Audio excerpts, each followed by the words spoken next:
Kibbutz de Degenia, Israël, 20 mai 1948. Alors que nous sommes dans la première semaine du conflit qui oppose la Ligue arabe à Israël, les blindés de Anwar Banoud approchent du kibbutz. Des Renault modèles 1935 et 39. Ces chars ont été laissés en Syrie après la défaite de la France de Vichy lors de la bataille de Syrie en 1941. Cependant, l'infanterie syrienne est bloquée par des barbelés à 200 mètres de Degenia. C'est alors que les blindés vont jouer leur rôle et commencer à avancer devant l'infanterie.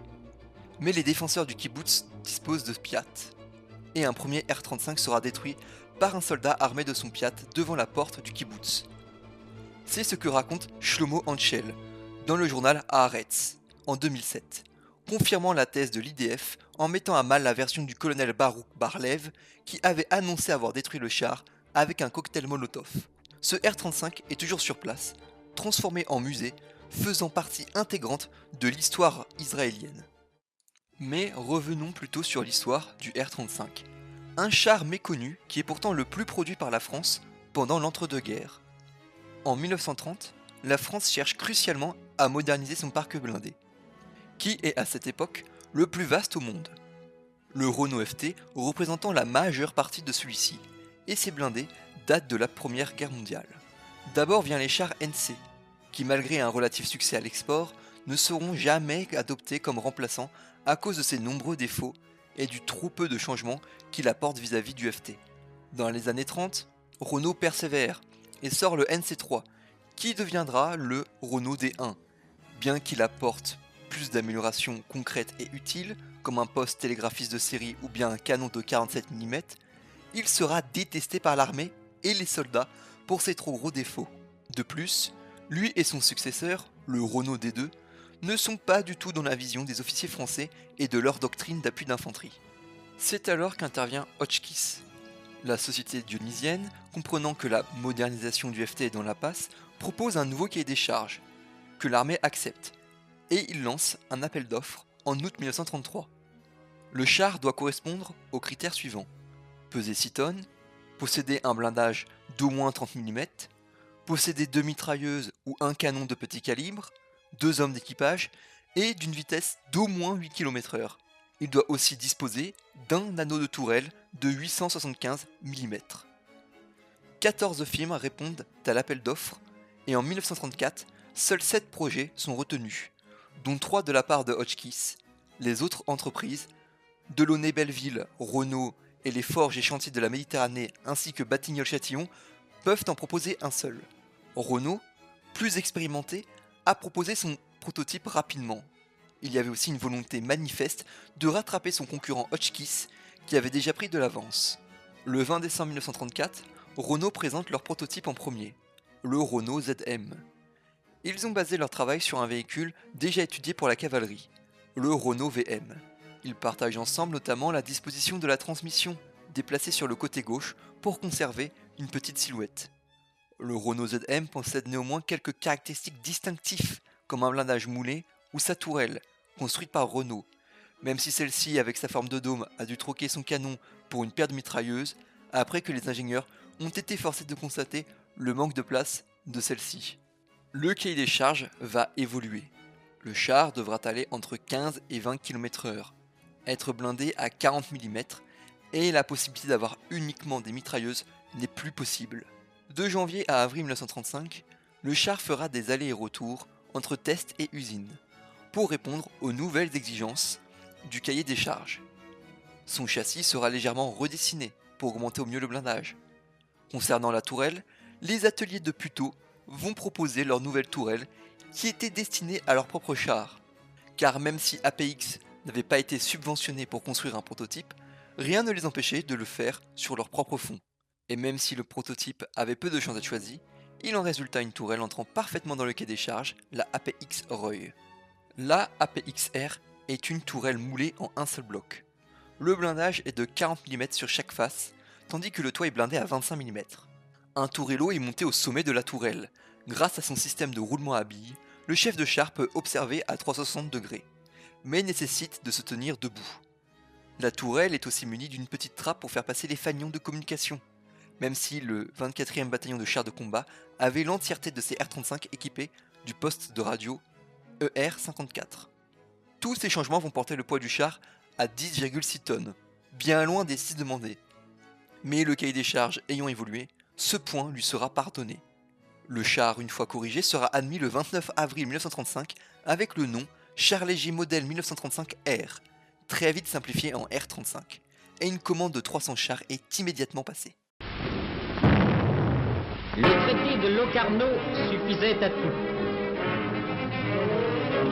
En même temps, joignant l'acte aux paroles, les détachements armés qui atteignent déjà la valeur de plusieurs divisions entrent en Rhénanie.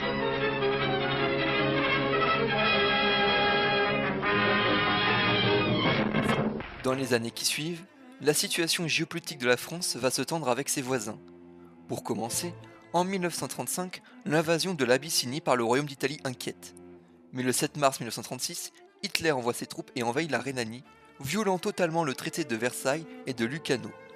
En réponse, la France mobilise partiellement son armée.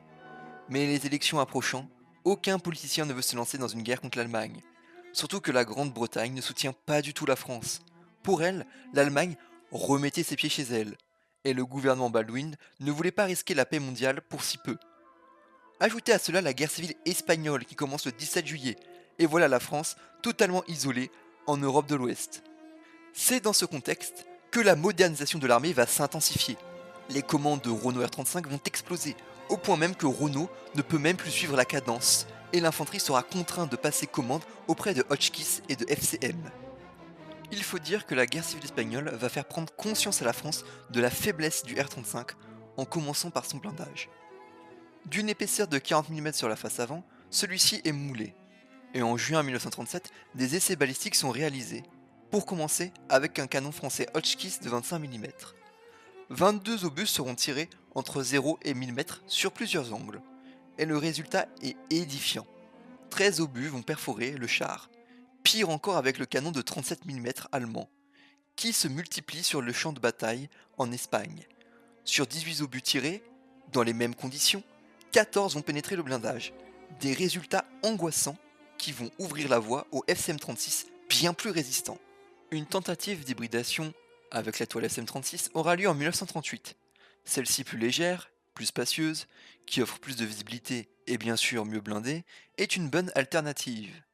Mais un mélange d'intérêts divergents, de rivalité et de bureaucratie vont totalement paralyser le projet, qui sera définitivement enterré quand on s'apercevra que la tourelle FCM ne supportera pas le canon de 37 mm SA-38. Et elle est là la solution salvatrice, le canon de 37 mm SA-38, bien plus efficace dans les combats anti-chars, mais disposant aussi d'un meilleur obus HE. Mais manque de chance pour Renault, les chars H-38 seront prioritaires pour la dotation en canon SA-38, car même si le R-35 était moins médiocre que le H-35, sa version révisée, le H-38, lui était globalement supérieur. Le R-35 a aussi connu un certain succès à l'export, notamment dans les pays alliés de la France. En 1937, la Pologne commence sérieusement à se réarmer et envoie une délégation en France. La France va donc leur représenter le R-35. Cependant, le commandant Korczynski va souligner qu'il était impossible au vu des dimensions de la tourelle de rajouter un second homme ainsi qu'un canon polonais. Un an plus tard, le 26 août 1938, une seconde démonstration a lieu, cette fois-ci avec le D2. Les Polonais restent intéressés, mais veulent surtout acquérir les chars de Hotchkiss et de Somua. Mais la France ne veut pas céder ses chars les plus précieux. Et finalement, un accord sera conclu pour la construction sous licence de R-35 après avoir regardé si une mitrailleuse polonaise pouvait remplacer la mitrailleuse rebelle. Finalement, l'accord final stipulera l'envoi de 300 R-35 et non plus d'une construction sous licence. Les 50 premiers chars partent le 10 et 11 juillet 1939 pour Gdynia. Le second convoi part de Marseille pour Galatz le 15 septembre. Mais avec l'invasion de la Pologne par l'URSS, il sera donc impossible de livrer les 50 derniers chars et ils seront déchargés à Beyrouth. Nos R-35 seront affectés au 21e bataillon de chars légers en cours de formation. Ils ne vont pas vraiment connaître le feu.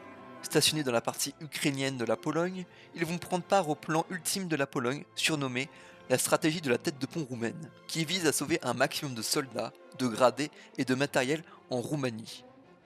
Et un groupe de R-35 sera détaché avec pour mission de retenir l'URSS le plus longtemps possible. Mais le R-35 ne pouvant pas résister aux canons soviétiques, ils seront défaits assez facilement, le contexte n'aidant pas non plus. Ce plan sera une réussite avec 120 000 soldats polonais qui arriveront à se sauver dans le royaume de Hongrie et de Roumanie. Justement, autre acteur a utilisé le R-35, c'est le royaume de Roumanie. Elle cherche, comme la Pologne, à d'abord acquérir une licence, mais la France, accélérant d'autant plus le réarmement, refuse. Et il est décidé en 1938 de commander 200 R-35. Mais des retards dans les livraisons et la défaite de la France en juin 1940 ne permettent à la Roumanie d'acquérir uniquement 41 R-35. Mais avec l'arrivée des Polonais en 1939, la Roumanie va confisquer les 34 derniers R-35 du 21e bataillon de chars légers, portant le nombre au total de R-35 roumains à 75. Des modifications mineures seront apportées au R-35, comme le remplacement de la mitrailleuse par une ZB-37, ainsi que la suppression de caoutchouc dans la suspension, qui sera remplacée par des bandes en acier. Les chars connaîtront le feu face à l'URSS, lors de l'invasion Barbarossa. La première et deuxième division blindées participeront à la libération de la Bessarabie et au siège d'Odessa. Ils perdront un total de 15 blindés pendant cette campagne. Les 60 restants retourneront en Roumanie pour être réparés.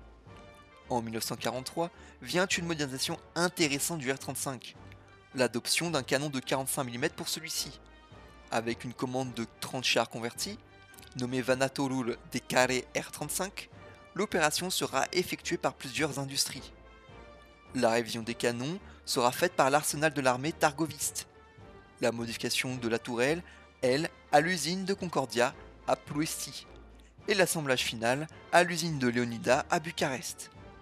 Les chars seront réceptionnés en juin 1944 et combattent les soviétiques durant le mois de juillet. Mais avec le coup d'état du roi Michel le 23 août 1944, celle-ci change de camp après que l'Allemagne nazie tente de remettre un fidèle au pouvoir. Échouant à prendre Bucarest, ils seront finalement chassés par les bombardements américains et de l'armée rouge. Les R-35 continueront de combattre en 1945, mais même réarmés avec le canon soviétique de 45 mm, ils sont totalement dépassés, si bien qu'à la fin de la guerre, il n'en reste plus aucun en service, tous détruits ou sévèrement endommagés. Un autre utilisateur du char de Renault est le royaume de Yougoslavie. Après avoir manqué de peu l'acquisition de chars 7TP, devenu impossible avec la disparition de la Pologne, le royaume se tourne vers la France et arrive à obtenir 54 R-35 en avril 1940 et sont affectés au premier bataillon de chars de combat. Tous les chars seront détruits ou fortement endommagés un an plus tard lors de la guerre d'avril. Le dernier pays qui a reçu le R-35 est la République de Turquie. Celle-ci a passé une commande en janvier 1940 et 50 chars seront réceptionnés en avril. Le reste de l'histoire est assez nébuleux, mais on est sûr que les chars sont restés en service jusqu'en 1945, date à laquelle la Turquie a reçu 260 000 obus pour le canon SA-18. Mais revenons en France. Le 2 septembre 1939, elle et l'Empire britannique décident de déclarer la guerre au Troisième Reich pour répondre à l'invasion qu'elle a commise vis-à-vis de la Pologne. La France lance une offensive en Allemagne le 7 septembre, dans la Sarre, et même si la résistance allemande est inexistante, la France est ralentie par des champs de mines et fait face à la ligne Siegfried, avec quasiment aucun moyen de la passer dans l'immédiat. Maurice Gamelin décide de battre en retraite. Ajoutez à ceci l'invasion de la Pologne par l'URSS le 17 septembre, l'état-major préfère rester derrière la ligne Maginot et de ne pas poursuivre l'offensive. Mais cette offensive va tout de même faire grandir l'armée, qui se rend compte qu'elle est totalement inapte à passer des lignes de défense, et notamment les champs de mines. Face à cet obstacle, quelques R-35 seront testés dans différentes configurations pour pouvoir se frayer un chemin à travers les mines. Rouleau largable, masse percutante, rouleau à disque, soc de charrue. Finalement, la solution retenue sera celle de AMX et de ses rouleaux SY4, bien supérieurs aux autres propositions. 130 dispositifs seront commandés, mais ne seront jamais livrés. C'est après cette première expérience avec l'ennemi qu'un grand calme s'installe. Si les actions des deux États sont limitées, tout va s'accélérer quand l'Allemagne lance successivement l'opération Weserübung, le 9 avril 1940, mais aussi l'invasion du Luxembourg, du Royaume de Belgique et du Royaume des Pays-Bas le 10 mai 1940. En réaction, la France lance le plan Dyle-Breda et lance ses troupes à travers la Belgique pour établir une ligne de défense derrière la rivière de la Dyle. Mais pris de court, avec la percée allemande à Sedan, c'est tout le plan Dyle qui tombe à l'eau et qui se transforme en piège pour les armées alliées. Le R-35, bien qu'il participe à toutes les batailles, n'aura pas l'occasion de s'illustrer, mis à part périodiquement, comme à Montcornet, où la 24e BCC détruira à de multiples reprises des colonnes de véhicules non blindés ennemis, et ce, sans trop de pertes. Mais dès qu'une esquisse de défense anti-char ou de blindés plus impressionnants comme le Panzer III ou le Panzer 35 se dessine, le R-35 brille par son inutilité. Il combattra jusqu'à la défaite française, qui a lieu le 25 juin, puis aux côtés de l'Allemagne et de l'Italie comme prise de guerre jusqu'à la fin de la guerre. Le R-35 aura été construit à environ 1670 exemplaires. Complètement désuet, il est probablement l'un des chars les plus pathétiques jamais construits. La faute à son canon de 37 mm SA-18, prodiguant un feu anti-char nul et un feu anti-infanterie faible, avec un obus de rupture datant du siècle dernier, pouvant perforer une dizaine de millimètres à bout portant. Conscient de ce problème, un obus à cœur rigide était en dotation en petit nombre, avec une vitesse de sortie à la bouche plus élevée. Il était capable de pénétrer une vingtaine de millimètres de blindage à 400 mètres. Quant au feu anti-infanterie, l'obus explosif de 1916 avait une charge explosive assez faible de 30 grammes. Un nouvel obus datant de 1937 a été mis en service. Bien moins répandu, il avait tout de même une charge explosive de 56 grammes. Quant au canon SA-38, celui-ci permettait de mettre hors jeu n'importe quel char allemand à 1000 mètres. Mais avec une petite centaine de chars réarmés, ce nouveau canon n'est pas assez présent pour faire la différence. Autre point gênant du R-35 est son moteur, un 4 cylindres qui développe 85 chevaux. Si celui-ci a donné entière satisfaction sur le Renault ZM, celui-ci ne pesait que 7,1 tonnes. Notre R-35, lui, pèse 10,6 tonnes. Ce surpoids nuit gravement à la mobilité du char, portant la vitesse maximum à 19 km/h sur route et 14 km/h sur terrain meuble. Plus grave, son train de roulement était issu d'un char destiné à la cavalerie, le Renault VM, donnant un mauvais comportement au char en tout terrain. De surcroît, les bandes en caoutchouc présentes dans la suspension s'abîmaient très vite. C'est pour cela qu'à partir du 1549e véhicule, un nouveau train de roulement conçu par MX sera mis en production. Ce nouveau char répond au doux nom de char léger modèle 1935R modifié 39, simplifié en R40. Ce sera une centaine de chars R40 qui vont être construits. Le point fort du R35 réside dans son blindage épais de 40 mm de face et sur les côtés, ainsi que de 32 mm à l'arrière. Et même si sur le papier le char est immunisé à la pièce anti-char de 37 mm PAC 36, comme nous l'avons vu, les tests menés en juin 37 prouvent le contraire. C'est l'une des faiblesses du blindage moulé. Si celui-ci permet de produire à grande échelle et pour moins cher, tout en étant plus efficace que le blindage rifté, il reste moins efficace que le blindage soudé. Mais un char n'est pas composé uniquement de ces trois aspects. Bien d'autres défauts de conception se sont glissés dans le R35. Le principal souci réside dans la tourelle APX-R, manipulée par un seul homme. Celui-ci est totalement surchargé de travail. Vous vous en doutez, mais celui-ci doit observer le champ de bataille, choisir la cible, manœuvrer la tourelle à la main, pointer l'ennemi, tirer, recharger, utiliser la mitrailleuse coaxiale, diriger le pilote, et pour les chars de peloton, il faut aussi diriger les autres chars avec les fanions. Tout un programme assis sur une sangle, dans une tourelle exiguë et qui offre peu de visibilité. Autre problème, c'est le manque de radio. Comme il vient d'être mentionné, les chars sont dirigés avec des fanions, ne permettant que des ordres simples. Quant à l'infanterie, un agent de liaison est censé taper sur le blindage avec un objet métallique pour communiquer avec les blindés. Ce souci inquiète dès la mise en service du char, mais finalement, seuls les chars de chef de section et l'entièreté de la 24e BCC seront équipés d'un poste ER54. Vient s'ajouter à cela un problème typique des chars conçus par Renault, la portée. Le R35 dispose d'une allonge opérationnelle les plus faibles qui soient, avec 140 km de portée sur route et de 80 km en tout terrain. Malgré tout, ce char émane d'une volonté de l'armée de moderniser son parc blindé. Le général Maurice Gamelin était un fervent défenseur de la mécanisation et multipliera les demandes de blindés pour l'armée. Il va aussi intervenir grandement dans l'acquisition de H35 pour l'infanterie, bien que celui-ci est plus mauvais que le R35, car Renault ne pouvait pas suivre la cadence de production. Le souci du R35 est à la racine même du projet. Le cahier des charges n'est qu'une réédition en plus moderne du FT. Mais le R35 est surtout bien commode et contente tout le monde. Il est peu cher à produire et on peut s'en procurer une multitude à petit prix. Il est aussi conforme à la vision doctrinale de l'armée, qui veut employer les chars d'infanterie dans une stratégie de nuée, vision à laquelle le général Maurice Gamelin n'adhère pas tout à fait, mais il va s'en contenter par un appétit en matériel insatiable, mais aussi à cause de ses propres biais. pensant qu'on ne pourrait pas mobiliser les Français aussi facilement qu'en 1914, mais aussi que la démographie était en totale défaveur de la France face au Troisième Reich.